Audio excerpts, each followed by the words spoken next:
নেতৃত্ব দেওয়ার মতো বাদশা থাকলে তো অভিযানে যাবে। তার উপর সব সরাইখানা বন্ধ করে দিয়েছেন। আমরা দিন শেষে একটু সময় কাটাতাম, তাও বন্ধ করে দিয়েছেন। অথচ নিজের ছেলে মাতাল, সেই খবর নেই। সুলতান সুলেমান এখন তামাশা করছেন। নিষ্পাপ শাহজাদা মুস্তাফার সবচেয়ে সাহসী শাহজাদা বায়েজিদকে হত্যা করেছেন।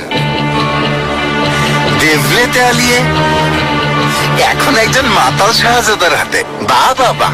কোন সাহসে মহামান্য বাদশাকে নিয়ে সমালোচনা করছো এফএমডি? মাননীয় শেখ নুরুদ্দিন বলেছেন, বাদশাহ কোনো ভুল করলে প্রজাদের তার কাজের গঠনমূলক সমালোচনা করতে হবে। এভাবে কথা বলার অধিকার তোমার নেই। এটাই সত্যি, সবার মুখে মুখেই এক কথা।